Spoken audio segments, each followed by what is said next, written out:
On April 18th, being Good Friday, I found Johnson at breakfast in his usual manner upon that day, drinking tea without milk and eating a cross bun to prevent faintness. We went to St. Clement's Church as formerly.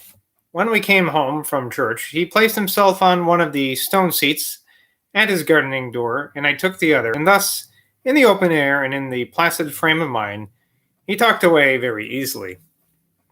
Johnson said, "Were I a country gentleman, I should not be very hospitable. I should not have crowds in my house." I said, "Sir Alexander Dick tells me that he remembers having 1,000 people in a year to dine at his house. That is, reckoning each person as one each time that he dined there." Johnson said, "That, sir, is about 3 a day." I said, "How your statement lessens the idea." And Johnson said, "That, sir, is the good of counting. It brings everything to a certainty, which before floated in the mind indefinitely." I said,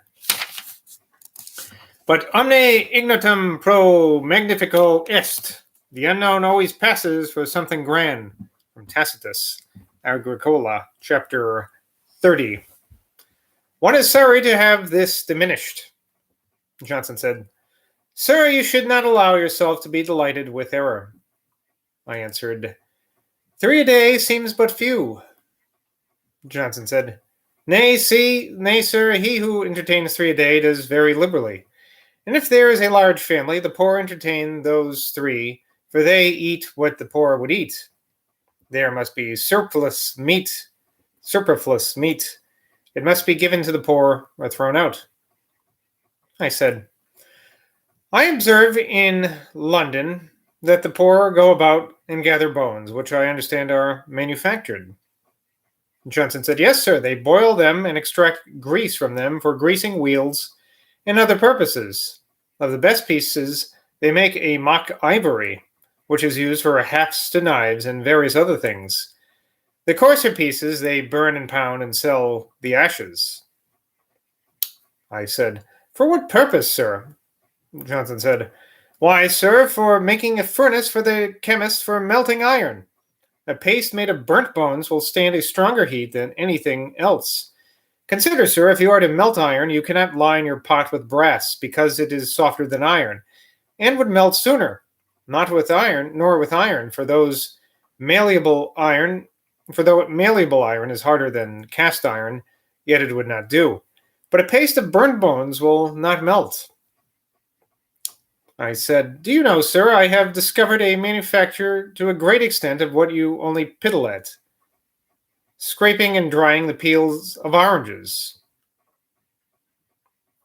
There's a footnote here that says, "It is suggested to me by an anonymous annotator of my work that the reason why Dr. Johnson collects the peels of squeezed oranges may be found in the 558th or 358th letter to Mrs. Piozzi's collection, where it appears that he recommended dried orange peel, finely powdered, as a medicine." So there's that answer to that mystery that's been going on for about 500 pages, or maybe more, about what Johnson is doing with his orange peels. Although, I mean, I guess it's not the answer, but it's a serviceable answer, I guess. At a place in Newgate Street, there's a prodigious quantity prepared, this is oranges, which they sell to the distillers. I guess the dried peels of oranges are sold to the distillers. Johnson said, "Sir, I believe they make a higher thing out of them than a spirit. They make what is called orange butter, the oil of the orange inpiscated, which they mixed perhaps with common pomatum, and make it fragrant. The oil does not fly off in the drying." Johnson does know a lot of random stuff, doesn't he? Like, how does he know that? This is like before, I don't, how's he getting this information? Anyway, Boswell, herefore I, said, "I wish to have a good walled garden." Johnson answered, "I don't think it would be worth the expense to you. We compute in England a park wall is at £1,000 a mile. Now, a garden wall must cost at least as much. You intend your trees should grow higher than a deer will leap. Now, let us see. For 100 pounds, you could only have 44 square yards, or a yard square, which is very little, or 200 pounds. For 200 pounds, you may have 84 square yards, or 88 square yard square, which is very well. But when will you get the value of 200 pounds of walls in fruit in your climate? No, sir, such contention with nature is not worth while. I would plant an orchard and have plenty of such fruit as ripen well in your country. My friend Dr. Madden of Ireland said that in an orchard there should be enough to eat, enough to lay up, enough to be stolen, and enough to rot upon the ground. Cherries are an early fruit, you may have them, and you may have the early apples and pears. I said, we cannot have nonpareils, nonpareils. Johnson said, sir, you can no more have nonpareils than you can have grapes. I said, we have them, sir, but they are very bad. Johnson said, nay, sir, never try to have a thing merely to show that you cannot have it. From ground that would let for 40 shillings, you may have a large orchard. And you see it costs you only 40 shillings. Nay, you may graze the ground where the trees are grown up. You cannot while they are young. I said, is not a good garden a very common thing in England, sir? And Johnson said, well, if Epcot, England, told me anything, it's that's true. Anyway, Johnson said, not so common, sir, as you imagine. In Lincolnshire, there is hardly an orchard. In Staffordshire, very little fruit. I said, has Langton no orchard? Johnson said, no, sir. I said, how so, sir? Johnson said, why, sir, from the general negligence of the county. He has it not because nobody else has it. I said, a hothouse is a certain thing. I may have that. Johnson said, a hothouse is pretty certain, but you must first build it, then you must keep fires in it, and you must have a gardener to take care of it. I said, but if I have a gardener at any rate? Johnson said, why, yes. I said, I'd have it near my house. There is no need to have it in the orchard. And Johnson said, yes, I'd have it near my house.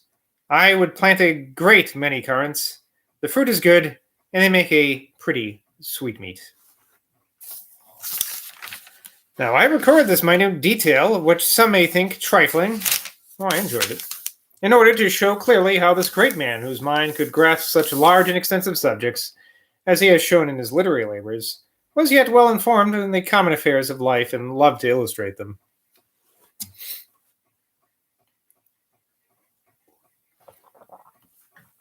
Mr. Walker, the celebrated master of elocution, came in, and then we went upstairs into the study. I asked him if he had taught many clergymen. Johnson said, I hope not. Walker said, I have taught only one, and he is the best reader I ever heard, not by my teaching, but by his own natural talents. Johnson said, were he the best reader in the world, I would not have it told that he was taught. Here was one of his peculiar prejudices. Could it be any disadvantage to the clergyman to have it known that he was taught an easy and graceful delivery? I said, will you not allow, sir, that a man may be taught to read well? Johnson said, why, sir, so far as to read better than he might do without being taught, yes. Formerly it was supposed that there was no difference in reading, but that one read as well as another. I said, it is wonderful to see old Sheridan as enthusiastic about oratory as ever. Walker said, his enthusiasm as to what oratory will do may be too great, but he reads well. Johnson said, he reads well, but he reads low, and you know it is much easier to read low than to read high. For when you read high, you are much more limited. Your louder note can be but one, and so the variety of is less in proportion to the loudness. Now some people have occasion to speak to an extensive audience, probably expensive too, but extensive audience, and must speak loud to be heard. Walker said, "The art is to read strong, though low." Weird conversation. Talking of the origin of language, Johnson said, "It must have come by inspiration. 1,000, nay, 1,000,000 of children could not invent a language. While the organs are pliable, there is not understanding enough to form a language. By the time that there is understanding enough, the organs are become stiff. We know that after a certain age, we cannot learn to pronounce a new language. No foreigner who comes to England when advanced in life ever pronounces English tolerably well. At least such instances are very rare. When I maintain that language must have come by inspiration, I do not mean that inspiration is required for rhetoric and all the beauties of language. For when one man has a language, we can conceive that he may gradually form modifications of it. I mean only that inspiration seems to me to be necessary to give man the faculty of speech, to inform him that he may have speech, which I think he could no more find out without inspiration than cows or hogs would think of such a faculty." Walker said, "Do you think, sir, that there are any perfect synonyms in any language?" I think he means synonyms. Synonyms. Johnson answered, "Originally there were not, but by using words negligently, or in poetry, one word comes to be confounded with another." He talked of Dr. Dodd. "A friend of mine," said Johnson, "came to me and told me that the lady wished to have Dr. Dodd's picture in a bracelet and asked me for a motto. I said I could think of no better than curat lex, let the law take its course. I was very willing to have him pardoned, that is, to have the sentence changed to transportation, but when he was once hanged, I did not wish he should be made a saint." Mrs. Burney, wife of his friend Dr. Burney, came in, and he seemed to be entertained with her conversation. Garrick's funeral was talked of as extravagantly expensive. Johnson, from his dislike to exaggeration, would not allow that it was distinguished by any extraordinary pomp. "Were there not 6 horses to each coach?" said Mrs. Burney. Johnson said, "Madame, there were no more 6 horses than 6 phoenixes." Mrs. Burney wondered that some very beautiful new buildings should be erected in Moorfields, in so shocking a situation as between Bedlam and St. Luke's Hospital, and said she could not live there. Johnson said, "Nay, madame, you see nothing there to hurt you. You no more think of madness by having windows that look to Bedlam than you think of death by having windows that look to a churchyard." Mrs. Burney said, "We may look to a churchyard, sir, for it is right that we should be kept in mind of death." Johnson said, "Nay, madame, if you go to that, it is right that we should be kept in mind of madness, which is occasioned by too much indulgences of imagination. I think a very moral use may be made of these new buildings. I would have those who have heated imaginations live there and take warning." Mrs. Burney said, "But, sir, many of the poor people that are mad have become so from disease or from distressing events. It is therefore not their fault, but their misfortune, and therefore to think of them is a melancholy consideration." He's got a point there.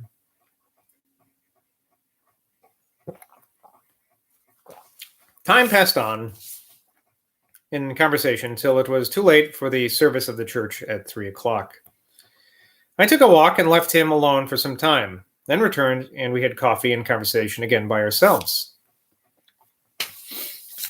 I stated the character of a noble friend, Lord Mountstuart, a friend of mine, as a curious case for his opinion. "He is the most inexplicable man to me that I ever knew." This is, I guess, Johnson speaking. "Can you explain him, sir? He is, I really believe, noble-minded, generous, and princely. But his most intimate friends may be separated from him for years without his ever asking a question concerning them. He will meet them with a formality, coldness, a stately indifference. But when they come close to him and fairly engage him in conversation, they find him as easy, pleasant, and kind as they could wish. One then supposes that what is so agreeable will soon be renewed, but stay away from him for half a year, and he will... Oh, I'm sorry, this is Boswell speaking. It's a little unclear. And he will neither call on you nor send to inquire about you. So that was Boswell complaining, griping about his friend who blows him off all the time. Johnson now answers, "Why, sir, I cannot ascertain his character exactly, as I do not know him, but I should not like to have such a man for my friend. He may love study and wish not to be interrupted by his friends. Amici fures temporis." Ooh, I know this one. Love is the thief of time, or time is the thief of love. Amici, probably, or friendship, maybe. I know fures is thief, and temporis is probably time, so that's what I'm guessing. Let's see what the translation is. Friends are the thieves of time. Pretty close, right? Friendship, yeah. Yeah, I'm glad to finally get one, an easy one. That's from Bacon's Advancement of Learning, Book 2. Anyway, he may be a frivolous man and be so much occupied with pretty petty pursuits that he may not want friends, or he may have a notion that there is a dignity in appearing indifferent, while he is, in fact, may not be more indifferent at his heart than another. We went to evening prayers at St. Clement's at 7 and then parted. And I'm going to have to part with you for today. Till next time, bye from Boswell. Cheers.